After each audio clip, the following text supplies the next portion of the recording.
boa tarde. Eu sou Fernanda Lima. Estamos em mais um Ponto a Ponto com o tema Como Falar de Reencarnação para Crianças. Estou ao lado aqui da nossa querida Anicléia Lima. Ela trabalha no Lar dos Idosos, no Lar de Jesus, Lar dos Idosos, em Cajazeiras, né, gente? Cajazeiras, pensei lá agora.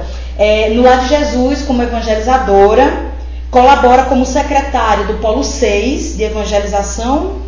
Já é de tudo, não, né? É tudo, né? Pronto, o Polo 6 é um conjunto de casas espíritas aqui da nossa região, João Pessoa, né, o Conde. Isso. E através desse polo as pessoas se organizam melhor dentro do movimento espírita aqui na Paraíba. Exatamente. E como vice-presidente do Seara Espírita Divino Mestre, lá na cidade do Conde. Então, a nossa trabalhadora tem bastante experiência com crianças. E na sua vida diária você trabalha também como professora, né? Isso, exato. Então já tem bastante contato com crianças e jovens. E o tema é como falar de reencarnação para crianças. Você pode deixar a sua mensagem no chat da Rede Amigo Espírita. Nós estamos transmitindo pelo canal 5 e na FEB TV, a antiga TV100, estamos transmitindo pelo canal 9. Então nós estamos aqui online no chat da Rede Amigo Espírita. Vocês podem deixar a sua mensagem, sua opinião, sua pergunta sobre o tema, né? As crianças precisam receber informação e nós precisamos saber o jeito certo de falar com elas, não só sobre reencarnação, mas sobre outros assuntos. Especificamente hoje de tarde nós vamos trabalhar com reencarnação, que é um tema maravilhoso e é um dos pontos bastante fortes da doutrina espírita, né? Muitas pessoas estudam e realmente precisam entender o que é a reencarnação, como ela interfere na nossa vida. Então, para começar, nós vamos trazer aqui para a nossa querida Anicléia a primeira pergunta. Há uma idade ideal para introduzirmos esse assunto, a reencarnação, com as crianças? Pois bem, né? Partindo tudo começou essa questão dessa temática lá no Lar de Jesus. Eu desenvolvi um trabalho com as crianças agora em junho, no qual eu sou evangelizadora, e eu percebi que era necessário falar sobre reencarnação. O ciclo que eu estou trabalhando é justamente o segundo ciclo. Sim. E as crianças, elas começaram a despertar esse interesse por esse tema. E aí veio a ideia, por que não trabalhar, fazer uma mini palestra com eles? E isso se tomou uma proporção tão grande que a gente terminou conseguindo fazer uma palestra no Dia dos Pais. Foi um evento maravilhoso no qual tivemos a participação desses futuros jovens, já estão, né, caminhando. Exatamente, na idade de 9, 10, 11, 12 anos, porque assim, falar de idade, limitar a idade, eu não gosto. Porque dentro de uma casa espírita, nós sabemos que não há um modelo como numa escola natural, né? Uma escola normal, que vai tantas crianças, aí a gente tem uma determinada sala de aula específica para ele, para aquela faixa etária. Não, são as mais diversas idades possíveis que passam dentro da nossa casa espírita. Exatamente. Não é isso? Então, assim, a idade, segundo o que nós pegamos como pressuposto, é o módulo da FEB, da Federação Espírita Brasileira. Sim, exatamente. Então, nesses módulos mostram os ciclos que nós poderemos introduzir esses temas. Isso a nível de evangelizadores, lógico. Daqui a pouco eu vou chegar na questão dos pais. Exatamente. Então, na questão de evangelizadores, a introdução da questão da temática sobre reencarnação, ela começa desde o maternal, mas só que não é propriamente dita assim, reencarnação, vamos falar. Não aquele é conceito assim, que a gente conhece. Mas é um longo processo, né? Desde do ciclo que nós chamamos de maternal, que é de crianças de 3 a 5 anos, né? Que nós vamos trabalhar essa concepção da vida, da criação divina, da criatura. Aí quando a gente chega no primeiro ciclo, a gente começa a entender a função do corpo. Maravilha. Quando nós chegamos assim a trabalhar com o segundo ciclo, que são as crianças entre aproximadamente 8 ou 9 anos, né? Isso depende muito das casas espíritas e da quantidade de evangelizadores também. Que de antemão é uma defasagem, né? Nem todo mundo gosta de trabalhar com criança.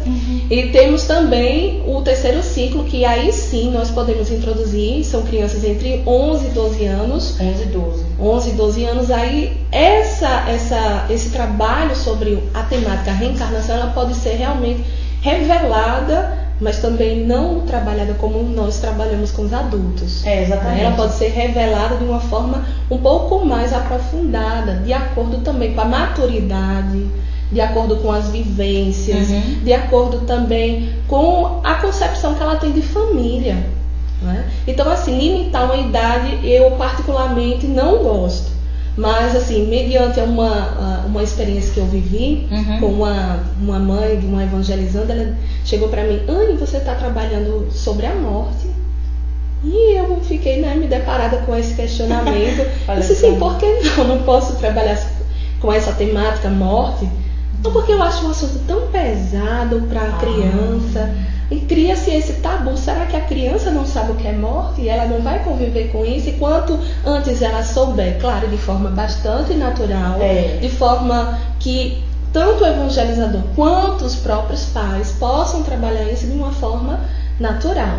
Então a reencarnação também tem que ser levada de forma natural para a criança. Afinal de contas, nós temos assim grandes educadores que passaram pela Terra, como o Piaget, que fala dessa questão do construir e desconstruir. A criança está o tempo todo construindo, né, novos conceitos, novas perspectivas, como também destruindo outros. É construção, desconstrução.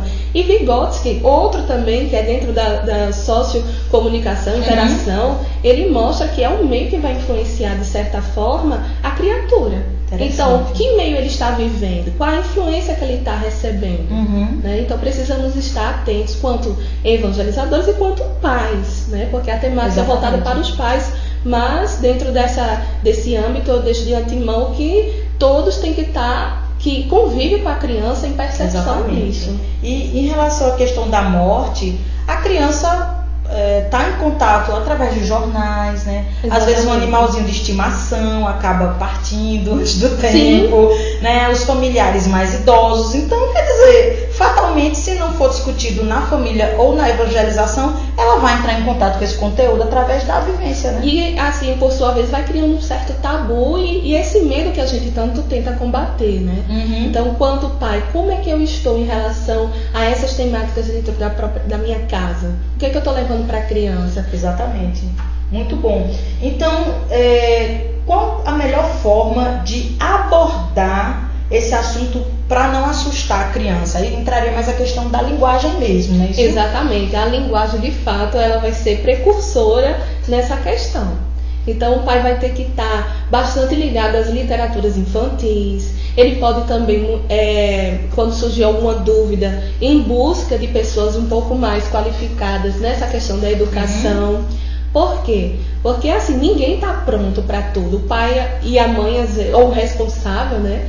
Às vezes acha que a educação do meu filho ninguém tem que intervir. Mas não é bem assim. A gente tem que ir em busca de pessoas, de profissionais que possam auxiliar nessa premissa de educação, né? Então, se ele sabe que tem no centro espírita que ele frequenta um evangelizador preparado, vai lá e pergunta: olha, quais são as dicas que vocês poderiam me dar com relação a livros, a histórias, para trabalhar com o público infantil, porque o meu filho está despertando para esse lado de questionamentos, porque tudo vai surgir a partir do questionamento da criança. Quando você vê que a criança está questionando, é porque ela está pensando, ela está refletindo. Então, como Allan Kardec também mostra, e Piaget também diz, a criança não é um adulto em miniatura. Mas ele vem com a propensão que ele vai desenvolvendo, ele vai também desenvolvendo a linha de raciocínio, e o meio vai influenciar bastante. Então, como colocar isso para que ela não se assuste é a questão da linguagem, a questão de historietas. O que foi que o mestre nos ensinou? Através de parábolas. Ele ensinou a todos nós através de parábolas para que nós, em outrora, não se assustasse com a verdade que ele vai trazer. Então, nós também, quanto adultos, temos que começar a observar as crianças, que nem tudo elas também estão preparadas para receber. Mas, de certa forma, temos como criar metáforas, analogias, para que elas possam ter esse conhecimento, porque isso só tende a ajudar no seu encaminhamento da vida. Legal. Tudo é a forma de falar, né? Forma de falar, exatamente. Até no dia a dia, né, nós estamos que trabalhamos mais com adultos e tudo, e até os adultos são muito sensíveis à forma como a gente fala. Verdade. Né? Então, não só na questão da reencarnação, da evangelização, mas em muitos outros temas que falam de comportamento, até como no Evangelho, né, dessa quinta-feira a gente falou sobre a cólera, né, assim, as pessoas ficarem irritadas, tudo também é a forma da gente falar. Exatamente. Mas vamos trazer aqui para vocês uma pergunta que eu tenho certeza que já passou pela mente de cada um de vocês. Imagine se na nossa casa nós tivéssemos alguma criança que demonstrasse ter lembranças de outras encarnações. Nesse caso, como é que nós devemos proceder? O que é que nós podemos fazer? Pois bem, né? A criança apresentando sintomas de uma vida pretérita, né? Porque assim, todos nós trazemos um flash ou outro, ou então nenhuma lembrança, porque afinal de contas é a misericórdia divina que está ali, né? Porque o esquecimento passado, ele é uma misericórdia divina que traz justamente para a gente não ter essas lembranças assim, naquele momento. Que a gente chama de lei do esquecimento, é a lei do esquecimento, e a gente legal. precisa disso. No entanto, a gente sabe que existe grandes pesquisadores como Ian Stevenson lá nos Estados Unidos, que ele pesquisou mais de 2.000 casos de crianças que lembram da vida pretérita.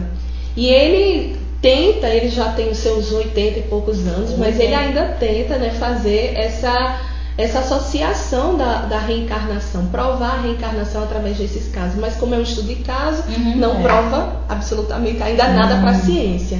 Mas estamos chegando próximo. Então, assim, desde lá ele mostra que essas crianças, né, já traziam consigo essas lembranças de vidas pretéritas, ao ponto de sonhar, de repente estar passando pelo caminho e dizer assim: olha, eu morei por ali, eu preciso ir até lá, eu quero ver aquelas pessoas. E como é que o pai vai lidar com uma situação dessa, né? Se ele não for espírita, aí que a coisa pega, né? Vamos dizer assim, no popular. A pessoa vai ficar um pouco assustada, né? O que é que está acontecendo com o meu filho? Provavelmente ela vai pensar na questão mais científica, vai levar o psicólogo. Isso. Não é? Sem dúvida, até mesmo o próprio espírita tem que também fazer isso, porque é um acompanhamento comportamental, né? Porque, como mostra assim, a própria ciência, pode ser algo sugestivo, de repente ele pode nascer num lar reencarnacionista, onde todo mundo acredita na reencarnação. Isso. E de repente, por chamar a atenção, pode surgir a questão dessa sugestão e dessa influenciação. Então, assim, tem que ter o cuidado, o esclarecimento. O pai, quanto mais se esclarece, mais ele vai poder trilhar os caminhos para com seu filho. E também fazer o acompanhamento nas casas espíritas. É bom. Não é? A evangelização vai trabalhar isso de forma natural.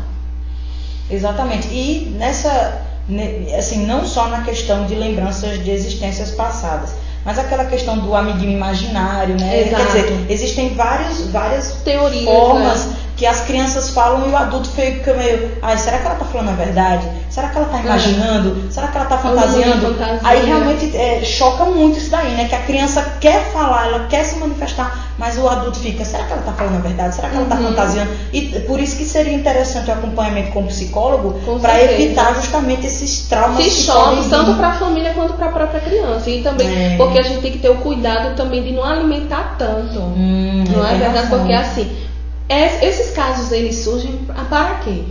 Nunca, graças a Deus, assim, eu não vi nenhum caso até agora de recordações de vidas pretéritas anteriores com relação assim: ele foi meu inimigo da outra vida. Entendo. O pai, a mãe, assim, nunca é o algoz de fato, porque isso seria muito pesado para uma criança. Mas a questão assim, ele lembra de um acidente, ele lembra de uma cirurgia, ele lembra de marcas de nascença. Sim. Então tudo isso pode repercutir nessa questão das lembranças.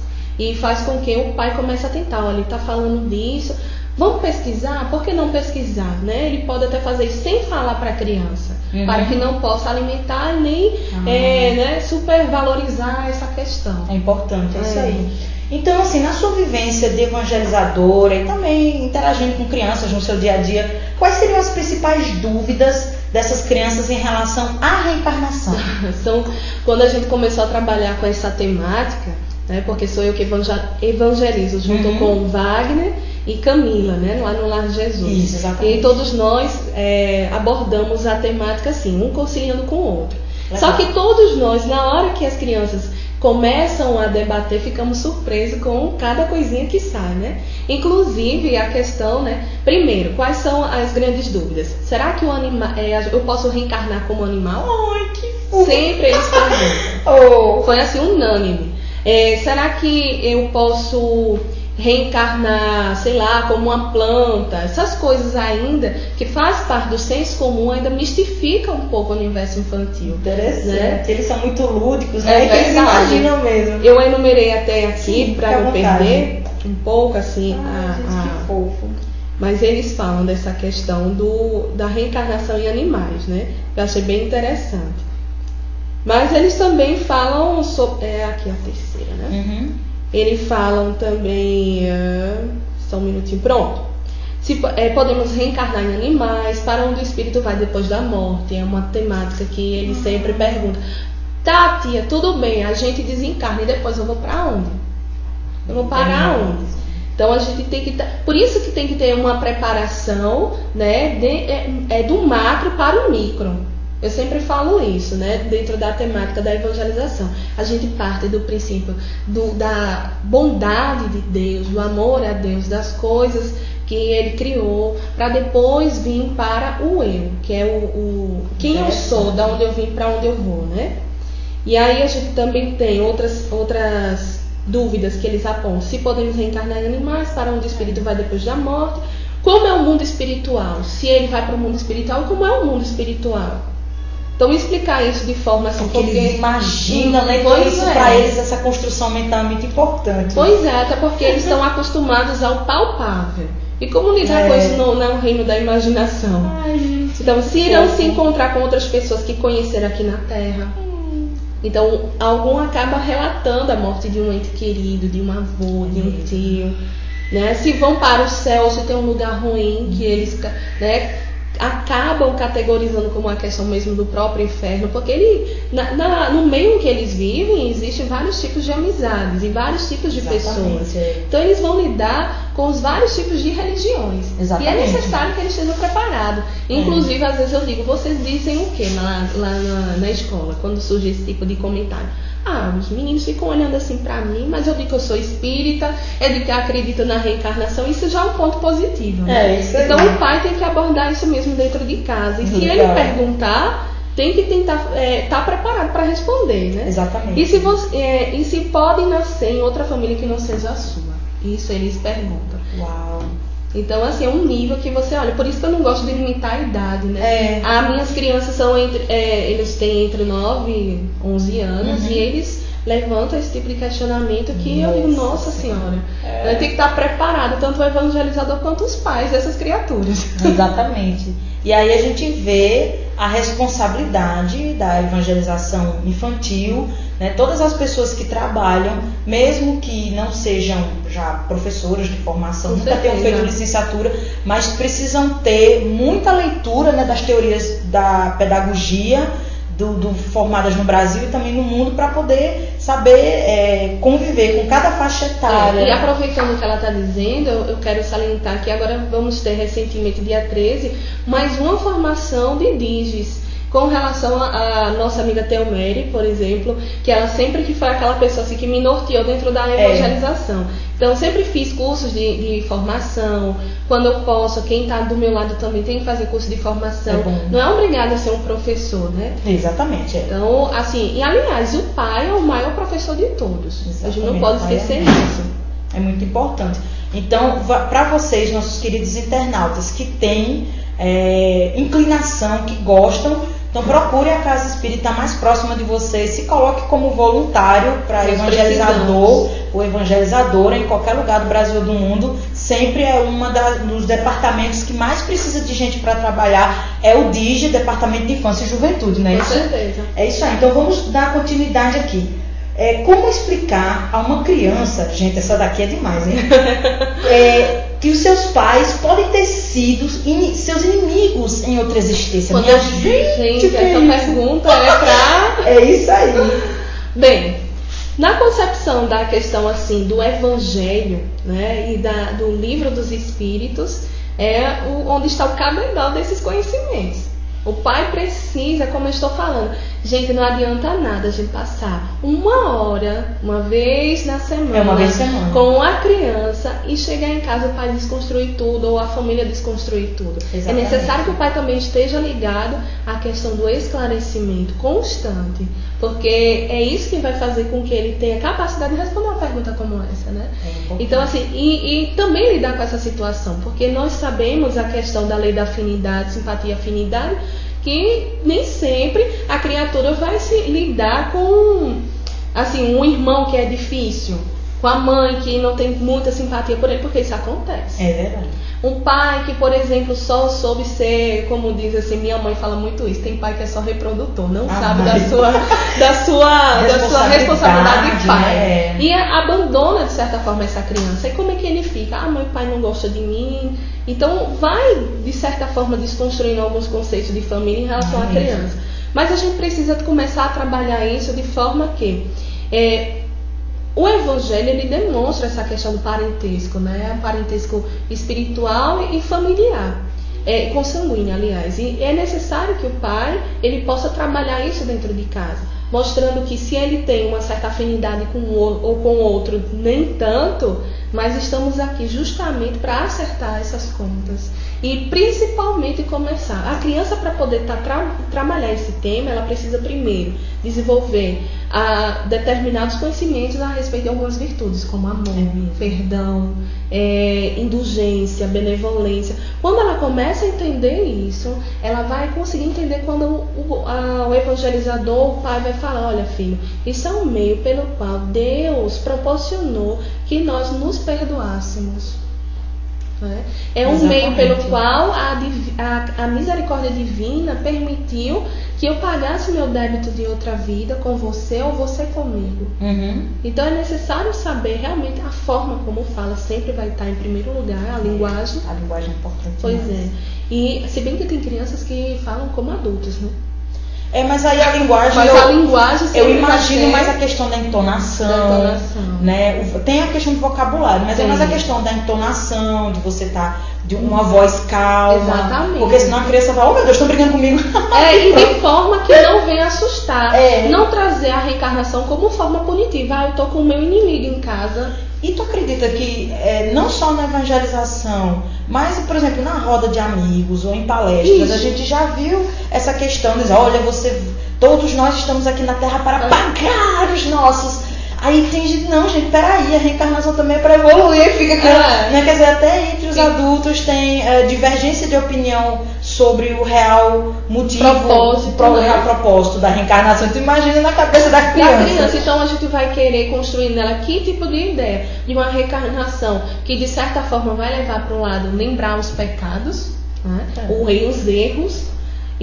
Ou a gente vai querer construir uma concepção de reencarnação como misericórdia divina, porque a gente precisa mostrar que Deus é amor e caridade, Deus é justo, Deus é bom. E por essa questão, aí eu coloco a seguinte situação quando esse tipo de pergunta acontece, né? Aí eu começo a trazer a figura de Deus mais próxima, que é a questão: olha, se Deus, o que é que o pai faz? Vendo um filho que por mais... Aí eu conto a história do filho pródigo. Sempre eu gosto de começar com essa parábola. Aí eu digo: sim, nessa situação o pai aceitou o filho, né, que vendeu tudo que ele tinha, metade da sua herança, e ele volta e o pai acolhe. Imagine Deus, que é todo amor. Aí eles ficam assim, pensando: tia, então, se Deus colocou você perto de alguém, seja pai, mãe ou amigos, que você não tem muita afinidade, vocês estão ali de certa forma para aprender a construir isso. Também ninguém pode forçar nada, né, na questão da criança, mas eles aprendem a ter esse tipo de compreensão. E na verdade vão ver que sempre eles passaram por situações diversas na vida que vai repercutir nisso. Então é necessário construir agora, construir no hoje, para que amanhã eles não tenham mais esse tipo de provações, né? Legal. E voltando um pouquinho ao assunto, numa situação, a gente já comentou na pergunta anterior, se nós tivermos dentro de casa crianças que lembram de vidas passadas, né? Então, como é que nós poderíamos educar ou conduzir essas crianças na interpretação de suas lembranças de existências passadas? Pois é, que pergunta. É isso aí. Como educar uma criança? Gente, isso é tão assim, um pouco subjetivo, né? Bem, a primeira coisa que eu posso dizer é a orientação através dos currículos da fé. Porque lá é que você vai poder extrair o que eu posso introduzir para uma criança ou não. Isso não é só quanto evangelizador, isso é quanto pai também. Porque se ele está em busca de esclarecimento para seu filho, ele tem que buscar as literaturas e livros doutrinários que possam instruir essa criança. Então, independente de ser evangelizador ou não, ele precisa entender ou buscar alguém que possa auxiliar nessa condução, né? nessa instrução. E como educar essa criança que tem essas lembranças? Mostrando a naturalidade disso. Então, geralmente na evangelização eu trago textos, vídeos que mostram, né? A internet é um mundo. E ela traz isso pra gente. Se você for no YouTube, você vai encontrar casos de vidas passadas que são estudadas, e aí a gente vai ver que não é só aqui a criança que está perto da gente, mas o mundo inteiro, né, tem casos como esse. E é permitido por Deus justamente para isso, para que possa chamar a atenção do indivíduo em relação a uma vida existente. Né? O que está acontecendo agora sempre no Facebook, no mundo que a gente vive virtual, sempre há um certo vídeo ou outro que demonstra crianças de tenra idade, né?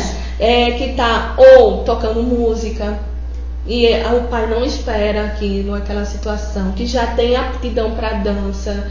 E você vê aptidão para desenhos, aptidão para poesia. Teve um caso da menina, se eu não me engano, ela é Kiara, que ela é considerada, até tem estudos correlacionados a ela como criança cristal.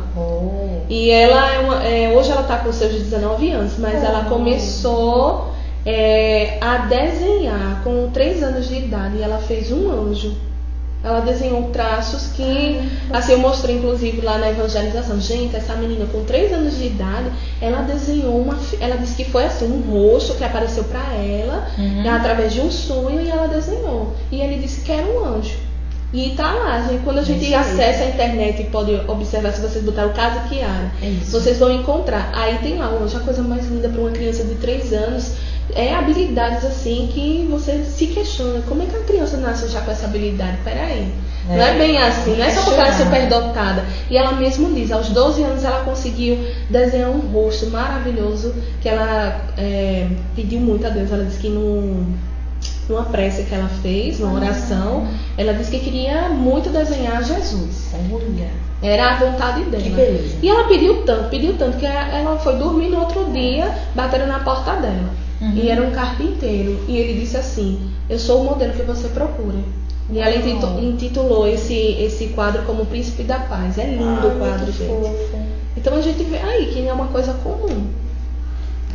Os nossos queridos estão, né, voltando, espíritos com mais bagagem, né? Com certeza. E agora uma pergunta de âmbito geral, né? Qual a finalidade de reencarnar sucessivamente ao lado dos mesmos espíritos? Pois é, a questão do progresso, a lei do progresso. Enquanto você não tiver aquela situação vencida, você necessita reencarnar quantas vezes for necessário para que você possa vencer pela lei de amor, pela lei do perdão, a determinada, eu não diria missão, mas eu diria assim, o objetivo que você tem, que é pagar o último centavo, como dizia Jesus.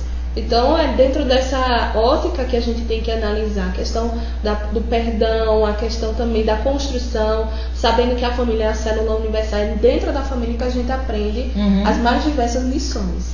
Então enquanto tiver aquela coisinha para ser paga, né, vamos pagar. Aí nós estamos aqui reencarnando sucessivamente. Exatamente. E quer dizer, como a doutrina espírita nos fala, né, é uma construção, é passo a passo.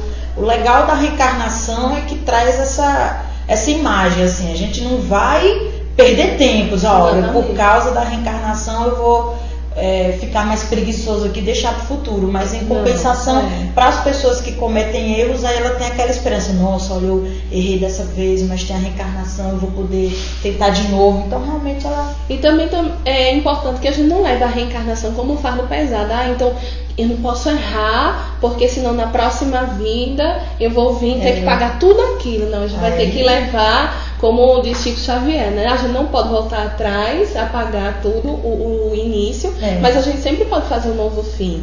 E tentar ser melhor hoje do que foi ontem, né? Exatamente. É que é isso que a gente passa para as crianças. Aí a reencarnação fica bem legal. Pois é, a gente vê isso como, na verdade, gente, isso é o amor do pai em relação aos seus filhos, né? Que é isso que a gente tenta passar. O pai deve passar isso.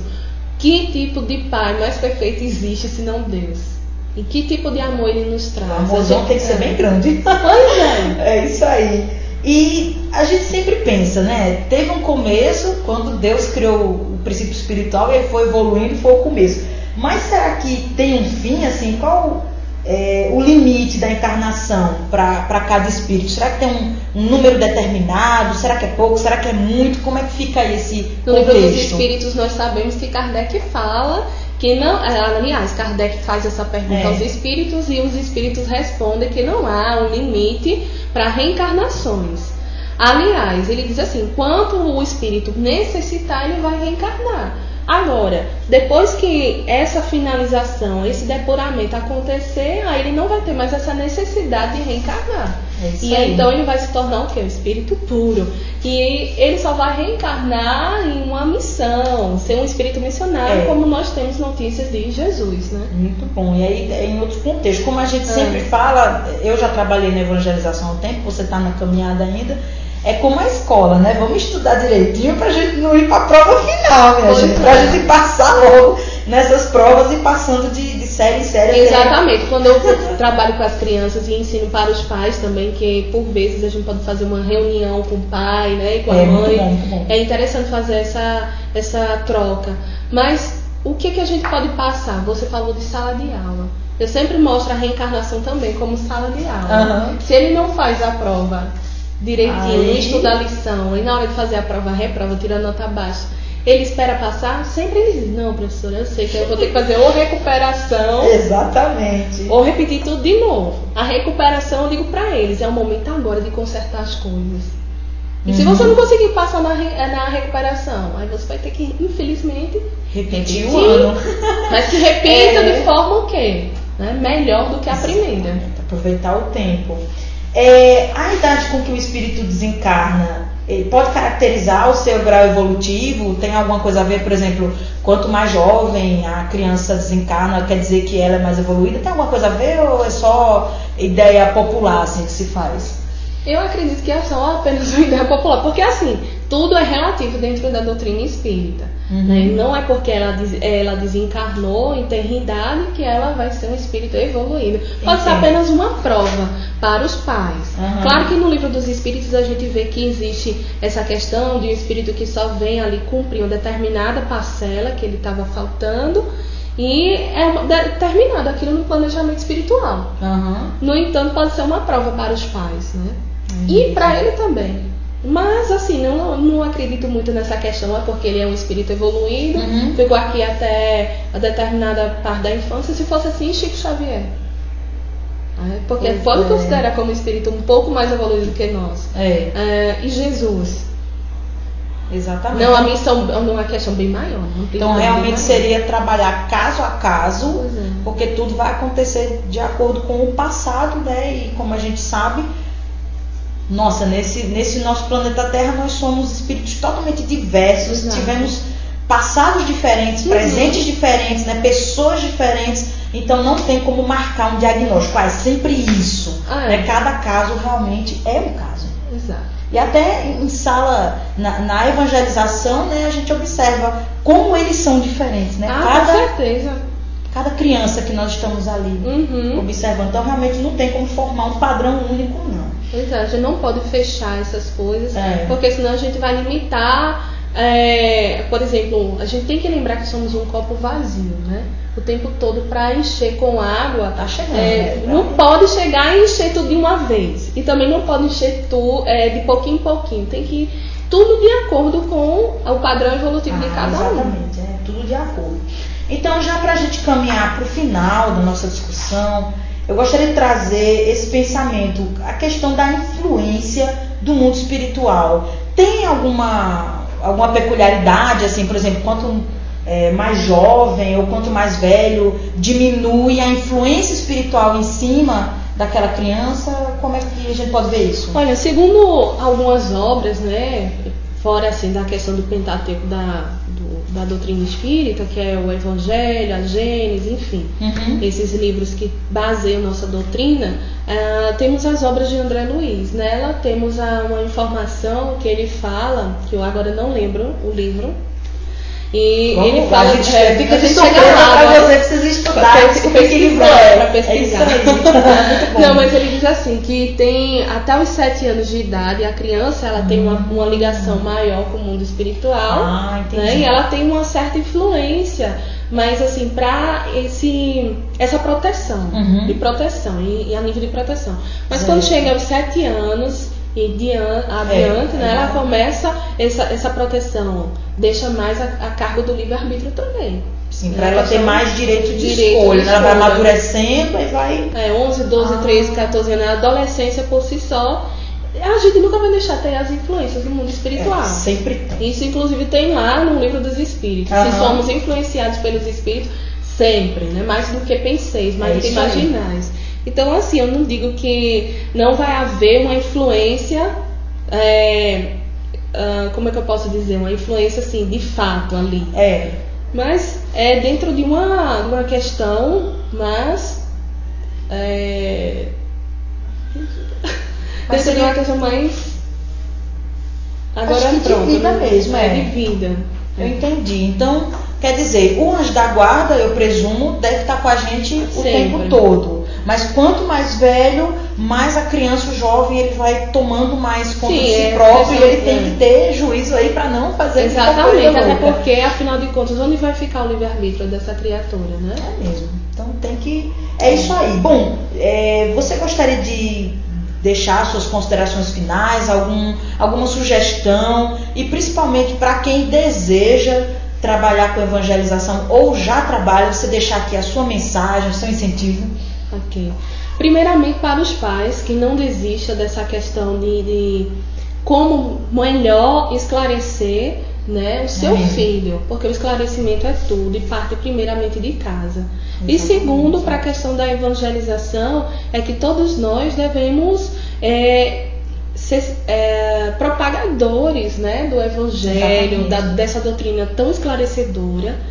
E, inclusive, buscar mais conhecimento. Então, se está tendo formação aqui, se está tendo formação ali, pegar novas literaturas, saber como trabalhar com a criança, que não é todo mundo que tem paciência, tem que saber mesmo, é isso que eu gosto. Então, você vai lidar com o mais diverso tipo de pensamento possível. Exatamente. Porque cada indivíduo ele traz uma bagagem espiritual, né, que a gente não tem nem como fazer uma dimensão disso, acerca disso. Mas a gente tem que buscar mesmo a questão do conhecimento, ela é tudo.